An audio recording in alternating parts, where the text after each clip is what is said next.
Ilan, what's the Obama administration doing about this? Is a threat in our backyard, in our hemisphere. I mean, a potential, I don't know if this is a stretch, but a Cuban Missile Crisis situation down the line, even with nuclear weapons in our hemisphere.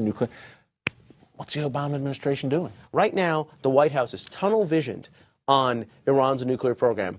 But sanctions. Absolutely. But remember that even if you take the nuclear program out of the equation, Iran's ideology, Iran's sponsorship of terrorism, Iran's expansionist activities are a threat to the United States itself, to U.S. allies, and to our deployed forces. This, frankly, is a problem that's much larger than simply the nuclear problem. The nuclear program is a part of it. But the challenge that Iran poses is multidimensional, and it requires a multidimensional response. But that's not forthcoming. Roger, you worked in the U.S. government. You worked at a high level under the Bush administration. What are some solutions here? What can be done? What should be done? What kind of pressures can be applied? Well, this is something where the elections, recent congressional elections, might make a difference because, you know, we've had some Democratic leadership in these committees that are terrific people, and they are clear-headed, and Elliot Engel in particular, paying attention to this threat. But, you know, frankly, they had this natural tendency to pull their punches when it came to doing some oversight on the government, on the executive branch. And I think that's going to change.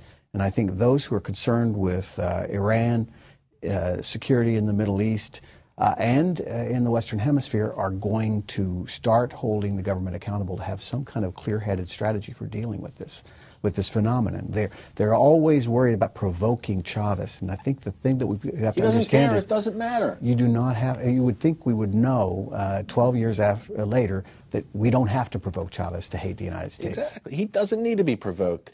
We talk about sanctions, Ilan. What about sanctions against Venezuela? Is this possibly on the table down the line, especially now with the change in Congress? Possibility? Well, the change in Congress obviously has the potential to be a game changer in terms of how we approach Iran, how we approach threats in the Western Hemisphere.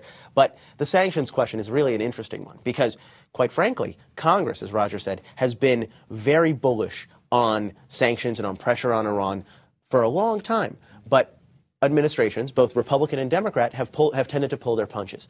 Back in 1996, Congress passed a law called the Iran-Libya Sanctions Act. And the lesson that the law was trying to instill was very simple. You can trade with Iran or you can trade with the United States, but you can't trade with both. And since then, the Iran-Libya Sanctions Act has been passed, since it was passed, has been applied 0 times.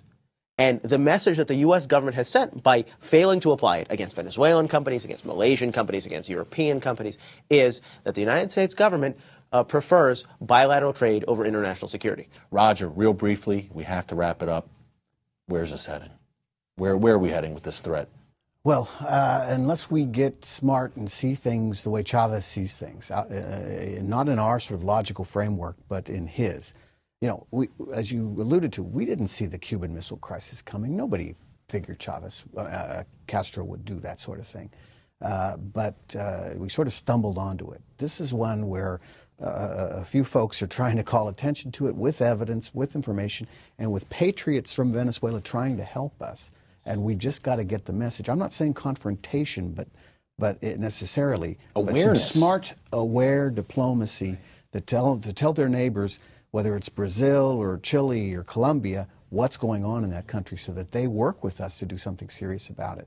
Am I holding out hope? Well, maybe not. Maybe it's going to have to be our responsibility. But in that case, we better get busy and understand what's going on there and have a coherent strategy for dealing with it. The harsh realities, and they are harsh in our hemisphere. Can't thank you guys enough. We have to wrap it up there. Ambassador Roger Noriega, Ilan Berman, thank you.